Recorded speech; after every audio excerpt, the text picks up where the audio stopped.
Hello good morning students, कैसे हैं आप सभी। स्वागत है आपका एक बार फिर से हमारे YouTube channel D methods academy. देखिए स्टूडेंट्स, हमने आरबीएससी सीनियर सेकेंडरी एग्ज़ाम के अकाउंटेंसी के लास्ट ईयर के board exam question papers upload करना स्टार्ट किया था। तो उसमें हमने अब तक जो है आपको बता देते हैं, चैप्टर नंबर 1 से रिलेटेड हमने 2011 से लेकर 2020 तक के 10 साल के क्वेश्चन पेपर्स अप्रॉक्सीमेटली 35 क्वेश्चन हैं वो हमने अपलोड कर दिए हैं। और चैप्टर नंबर 2 में भी अभी तक हमने जो है 2020, 19, 18, 17, 16, 15, 14, 13 आज जो हम अपलोड करने जा रहे हैं 12 और 11 एक साथ अपलोड कर रहे हैं। ठीक है, अगर आपने ये पुरानी वीडियोस नहीं देखे हों तो आप प्लेलिस्ट में जाकर देख सकते हैं। ठीक है, प्लेलिस्ट का लिंक जो है आपको इस वीडियो के डिस्क्रिप्शन बॉक्स में मिल जाएगा। तो चलिए स्टार्ट करते हैं आज की क्लास। आज की जो हमारी क्लास है उसमें हम 2012 के क्वेश्चन पेपर में चैप्टर नंबर 2 से रिलेटेड जो क्वेश्चन आए हैं उनके बारे में बात करेंगे। पहला क्वेश्चन है, रमेश और मुनेश 3:2 में लाभ हानि बांटते हुए साझेदार हैं। उन्होंने धर्मेंद्र को नया साझेदार बनाया और नया अनुपात 3:1 निश्चित किया गया है। स्मरणार्थ पुनर्मूल्यांकन खाते का नाम शेष, देखिए नाम शेष का मतलब होता है हानि। हानि अपने को दे रखी है 15,000 रुपये और अपने को आवश्यक प्रविष्टि करनी है। 1 नंबर का प्रश्न ये अपन से पूछा गया था। तो चलिए देखते हैं इसका आंसर क्या हो सकता है। तो देखिए सबसे पहले तो लॉस को बांटने की एंट्री होती है। Ramesh capital account DR, Munesh capital account DR to memorandum revaluation account. जो यहाँ पर ओल्ड रेशो है 3:2 में इस 15,000 रुपये को बांट देंगे 9,000 और 6,000 रुपये। ठीक है, इसके बाद में मेमोरेंडम रिवैल्यूएशन अकाउंट को क्लोज करने की एंट्री भी होती है, क्योंकि पहली एंट्री तो होती है प्रॉफिट या लॉस को बांटने की। ठीक है, तो प्रॉफिट और लॉस को बांटने की एंट्री हो गई। इसके बाद में इस मेमोरेंडम रिवैल्यूएशन अकाउंट को क्लोज करने की एंट्री सभी पार्टनर्स को लेते हुए अपन करते हैं और न्यू रेशो में करते हैं। और न्यू रेशो अपने को 3:1 दे रखा है। तो इस 15,000 रुपये को हम 3:1 में बांट देंगे, 9,000, 3,000 और 3,000 रुपये। ठीक है, तो ये था हमारा क्वेश्चन नंबर 1। चलिए स्टार्ट करते हैं अगला क्वेश्चन। अगला क्वेश्चन है, एक फर्म में A और B लाभों को 3:2 में बांटते हुए साझेदार हैं। उनकी स्थायी पूंजी 30,000 और 20,000 रुपये है। C के प्रवेश के बाद नया लाभ विभाजन अनुपात 3:1 होगा। नया अनुपात क्या है? 3:1। तो यहाँ अपन देख सकते हैं नया साझेदार जो C आ रहा है उसका हिस्सा कितना हो सकता है? 1/5। और C 25,000 रुपये की पूंजी लेकर आ रहा है और ख्याति की राशि भी नगद में ला रहा है। समायोजित पूंजी के आधार पर C के हिस्से की ख्याति की गणना करनी है। C के हिस्से की ख्याति की गणना करनी है और ख्याति संबंधी जर्नल एंट्री करनी है। ठीक है, तो चलो स्टार्ट करते हैं। सबसे पहले गुडविल की बात करते हैं। फर्म की हिडन गुडविल है। देखो हिडन गुडविल के जो है हमारे पास 2-3 क्वेश्चन आ चुके हैं। ये 2012 है। तो 25,000 रुपये C की कैपिटल अपने को दे रखी है। 25,000 रुपये 1/5 शेयर के लिए। तो फर्म की टोटल कैपिटल हो जाएगी 25,000 का अपन 5/1 करेंगे तो 1,25,000 रुपये जो है फर्म की टोटल कैपिटल हो जाती है। A और B की कैपिटल अपने को क्वेश्चन में दे रखी है 30,000 और 20,000, तो टोटल हो जाता है 50,000 रुपये। अब यहाँ बात करें फर्म की हिडन गुडविल, तो हिडन गुडविल का फॉर्मूला होता है firms total capital minus adjusted capital of A and B minus C's capital. ठीक है, तो फर्म की टोटल कैपिटल 1,25,000 में से 50,000 A और B की एडजस्टेड कैपिटल और C की 25,000 कैपिटल घटाएंगे तो 50,000 रुपये हमारी जो है फर्म की टोटल गुडविल आ जाएगी। फर्म की टोटल गुडविल में से अपन C का शेयर निकाल सकते हैं और C का शेयर 50,000 का 1/5 अगर निकालते हैं तो 10,000 रुपये जो है उसकी कैपिटल गुडविल हो जाती है। C की गुडविल हो जाती है 10,000 रुपये। आई थिंक आपको गुडविल की कैलकुलेशन समझ में आ गई।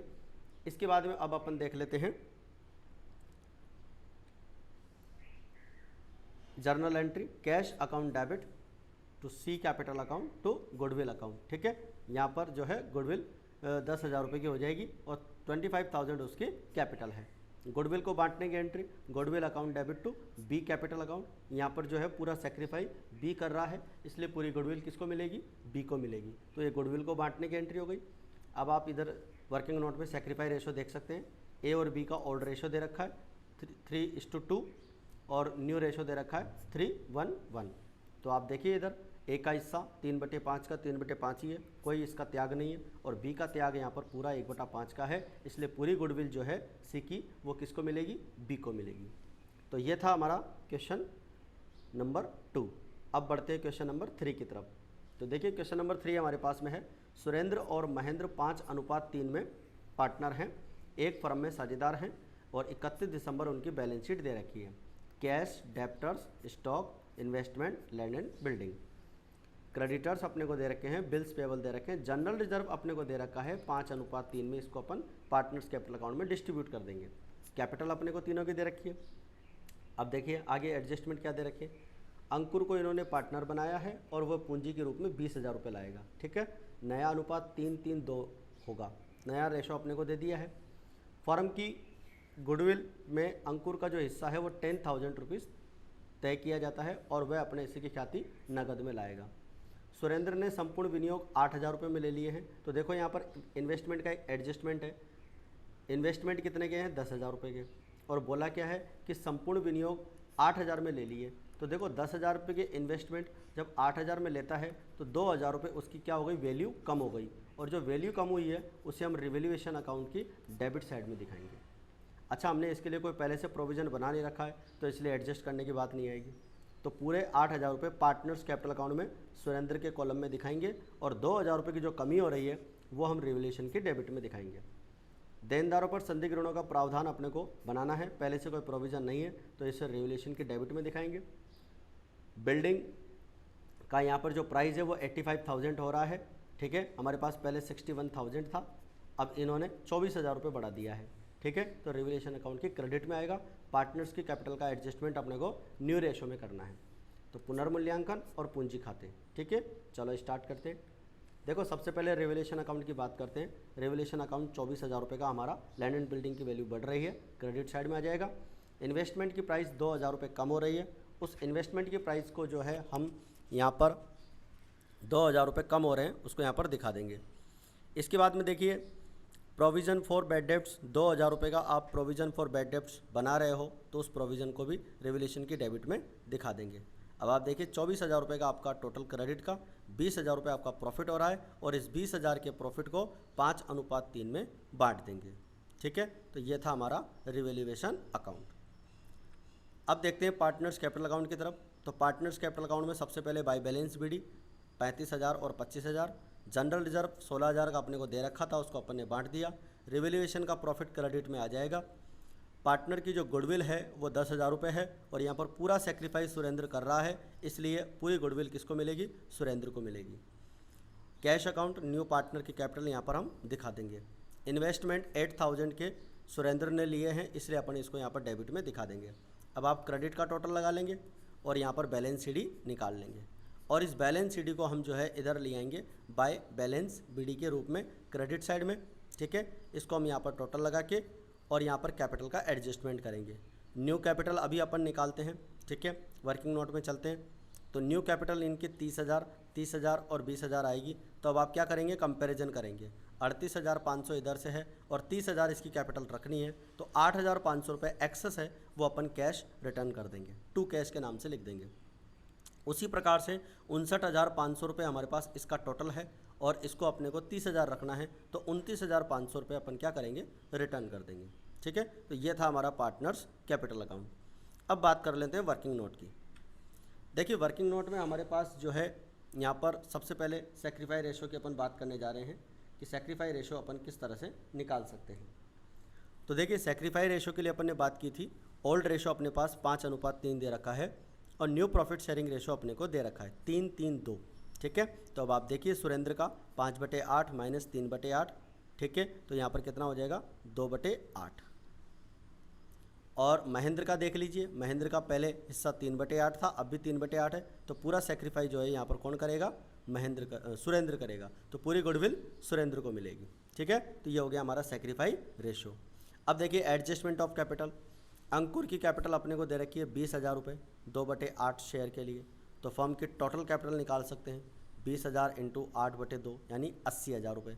इस 80,000 को हम न्यू रेशो में डिवाइड कर देंगे। सुरेंद्र की न्यू कैपिटल आ जाएगी 30,000 रुपये और महेंद्र की न्यू कैपिटल आ जाएगी 30,000 रुपये। तो ये था हमारा क्वेश्चन नंबर 3। ये हमारे क्वेश्चंस कंप्लीट हो चुके हैं आरबीएससी 2012 के चैप्टर नंबर 2 के। तो चलिए स्टार्ट करते हैं। इसी वीडियो में हम 2011 के क्वेश्चंस भी ले रहे हैं, तो इनको भी देख लेते हैं। 2011 के पेपर में पूछे गए क्वेश्चंस। शरद और शीतल बराबर लाभ बांटते हुए एक फर्म में साझेदार हैं। उन्होंने ईशा को फर्म में प्रवेश दिया है। शरद उसे अपने हिस्से का आधा भाग देगा। ठीक है, न्यू पार्टनर जो ईशा है उसे शरद अपने हिस्से का आधा भाग देगा। नया लाभ विभाजन अनुपात अपने को कैलकुलेट करना है। देखिए 2011 में ये जो क्वेश्चन आया था ये ऑब्जेक्टिव टाइप में क्वेश्चन आया था। ठीक है, और ऑब्जेक्टिव टाइप क्वेश्चन में ये हाफ मार्क्स का था। तो देखिए इसका आंसर कैसे निकालेंगे। New profit sharing ratio, old profit sharing ratio दोनों का दे रखा है 1:1। ठीक है, Sharad will sacrifice half of his share in favour of Isha. तो जो शरद का शेयर है 1/2, उसका भी हाफ यहाँ पर ये सेक्रीफाई करेगा, यानी 1/4। अब आप देखिए न्यू रेशो निकालने के लिए एक फॉर्मूला बना सकते हैं। New ratio is equals to old share minus sacrifice share. तो देखिए शरद का शेयर 1/2, उसमें से यह सेक्रीफाई करेगा 1/4। ठीक है, तो यहाँ पर इसका कितना बच जाएगा, 1/4 बच जाएगा।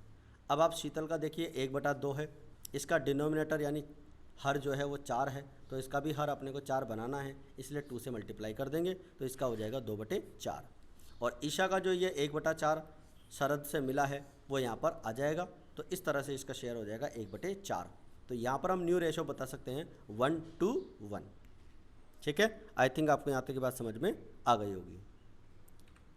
इसके बाद में देखिए क्वेश्चन नंबर 2 हमारे पास में है, गुडविल का क्वेश्चन है। 1 नंबर का प्रश्न आया हुआ है। ये एक फर्म की कैपिटल 1,40,000 रुपये है। फर्म का औसत लाभ 45,000 रुपये है। पूंजी पर प्रत्यय की दर 25% वार्षिक है। ख्याति का मूल्यांकन अधिलाभ के पूंजीकरण के आधार पर करना है। तो देखिए गुडविल का वैल्यूएशन अपने को करना है यहाँ पर पूंजीकरण विधि के आधार पर। तो चलो स्टार्ट करते हैं। Valuation of goodwill by capitalisation of super profit method. Average profit 45,000 के अपने को दे रखे हैं। नॉर्मल प्रॉफिट अपने को यहाँ निकालने पड़ेंगे। Capital employed into normal rate of return, ये इसका फॉर्मूला होता है। नॉर्मल प्रॉफिट इनटू 25% अपने को दे रखा है, इसका 35,000 रुपये हो जाता है। अब आप सुपर प्रॉफिट निकालते हैं, average profit minus normal profit, तो ये आ जाता है 10,000 रुपये। और आप फॉर्मूला लगा दीजिए गुडविल का, सुपर प्रॉफिट इनटू 100/NRR, तो ये आपकी गुडविल की वैल्यू आ जाती है 40,000 रुपये। आई थिंक आपको ये वाली बात समझ में आ गई होगी। इसके बाद में देखते हैं क्वेश्चन नंबर 3 जो हमारे पास इस चैप्टर से दिया हुआ है। एक्स एंड वाई पार्टनर्स 2:1 में प्रॉफिट शेयर करते हैं। बैंक बैलेंस उनका 17,200 दे रखा है। डेप्टर्स दे रखे हैं, प्रोविज़न दे रखा है, स्टॉक दे रखा है और प्लांट एंड मशीनरी दे रखी है। आउटस्टैंडिंग सैलरी रिजर्व फंड, इस रिजर्व फंड को हम पार्टनर्स कैपिटल अकाउंट में डिस्ट्रीब्यूट कर देंगे और इनकी कैपिटल दे रखी है। चलिए आगे देखते हैं क्या बोल रखा है। 1 अप्रैल 2010 को उन्होंने 1/4 हिस्से के लिए जेड को प्रवेश दिया। ठीक है, जेड न्यू पार्टनर के रूप में आएगा और वह अपना पूरा हिस्सा एक्स से प्राप्त करेगा। यानी कि यहाँ पर जो पूरा सेक्रीफाई होगा वो कौन करेगा, जेड करेगा, एक्स करेगा। तो जेड की पूरी ख्याति किसको मिलेगी, एक्स को मिलेगी। अब आप देखिए जेड की पूंजी कितनी है, 36,000 रुपये तो नगद पूंजी ला रहा है और 14,000 रुपये मूल्य के राम लिमिटेड के शेयर्स लेकर आ रहा है। ठीक है, तो फर्म की ख्याति का वर्तमान मूल्य 16,000 रुपये दे रखा है। इस 16,000 में से आप जेड का हिस्सा निकाल सकते हैं और जेड का हिस्सा 1/4 हो जाएगा 4,000 रुपये। ठीक है, तो जेड अपने हिस्से की ख्याति नगद में लाएगा, उसे हम क्या करेंगे, एक्स को दे देंगे, क्योंकि पूरा त्याग कौन करेगा, एक्स करेगा। अब आगे देखिए देनदारों पर डूबत ऋण प्रावधान 10% करना है। देखो देनदार आपको 16,000 के दे रखे थे और 16,000 का 10% अगर करते हैं तो 1,600 होता है और हमारे पास 1,200 का प्रोविज़न पहले से, तो 400 रुपये का प्रोविज़न बढ़ गया, वो हम रिवैल्यूएशन अकाउंट की डीआर में दिखाएंगे। आदित्य वेतन की आवश्यकता नहीं है, मतलब आउटस्टैंडिंग सैलरी को समाप्त करना है, तो इसको हम रिवैल्यूएशन अकाउंट की क्रेडिट में दिखाएंगे। मशीनरी का वैल्यू जो है 40,000 करना है, पहले 48,000 था, अब 40 करेंगे, तो 8,000 की वैल्यू उसकी क्या हो जाएगी, कम हो जाएगी। स्टॉक का मूल्यांकन 2,000 से बढ़ाया जाएगा, तो स्टॉक का मूल्य 2,000 से बढ़ाना है तो रिवैल्यूएशन की सीआर में आ जाएगा। साझेदारों के पूंजी खाते और चिट्ठा अपने को बनाना है। तो देखिए सबसे पहले पार्टनर्स कैपिटल अकाउंट की बात इन्होंने की है। पार्टनर्स कैपिटल अकाउंट में 60,000 रुपये बैलेंस, 60-50। न्यू पार्टनर के कैपिटल बाय कैश 36,000 और by shares in Ram limited 14,000 रुपये। रिजर्व फंड अपने को दे रखा है, उसको अपन बांट देंगे, और गुडविल जो है एक्स को देनी थी वो अपन ने गुडविल एक्स को दे दी है। रिवैल्यूएशन का लॉस अभी अपन निकाल लेंगे, रिवैल्यूएशन का लॉस डेबिट में आएगा, इसके बाद में टोटल लगाकर इनका बैलेंस शीट निकाल लिया जाएगा। ये बहुत ही सिंपल सा आसान सा क्वेश्चन था। इसके बाद में आप बैलेंस शीट अभी अपन देखेंगे, पहले रिवैल्यूएशन अकाउंट समझ लेते हैं। प्रोविज़न की वैल्यू बढ़ रही है इसलिए डेबिट में, प्लांट एंड मशीनरी की वैल्यू घट रही है इसलिए डेबिट में। इसके बाद में देखिए आउटस्टैंडिंग सैलरी की वैल्यू आप कम कर रहे हो, आउटस्टैंडिंग सैलरी अब अपने को रखनी नहीं है इसलिए इसकी वैल्यू कम हो जाएगी, प्रॉफिट होगा।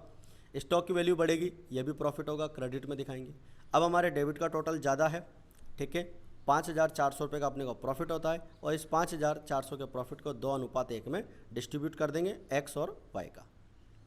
अब आप यहाँ पर देख सकते हैं गुडविल की बात, adjustment of goodwill.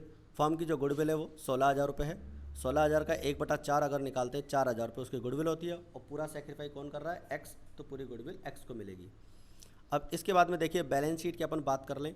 Balance sheet में लायबिलिटीज़ में तो सिर्फ कैपिटल आएगी, पार्टनर्स कैपिटल अकाउंट से हमने कैपिटल निकाल ली है। इसके बाद में bank balance as it is हमारे पास में था।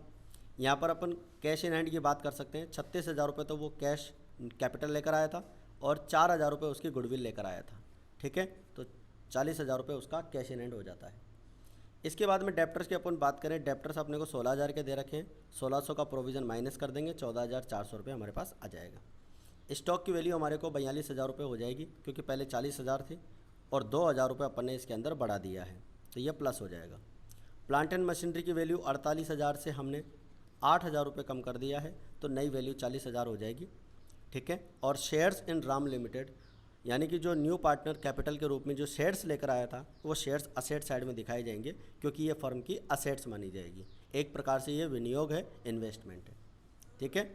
तो ये थे बच्चों अपने 2011 और 2012 के एग्ज़ाम में पूछे हुए चैप्टर नंबर 2 से रिलेटेड क्वेश्चंस। अगर आपने चैनल को सब्सक्राइब नहीं किया हो तो आप चैनल को सब्सक्राइब कर लीजिए, वीडियो को ज़्यादा से ज़्यादा लाइक और शेयर करें, ठीक है। और कोई भी अगर बात आपको समझ में नहीं आई हो तो आप जो है कमेंट बॉक्स में बता सकते हैं। और आज के लिए काफ़ी है इतना। अब मंडे से यानी कल से हम जो है चैप्टर नंबर 3 के क्वेश्चंस स्टार्ट करने वाले हैं, और उन क्वेश्चंस को आप साथ के साथ में करने की कोशिश कीजिएगा, ठीक है। तो काफ़ी आज की वीडियो में, मिलते हैं अगले वीडियो में, तब तक के लिए जय हिंद, जय भारत।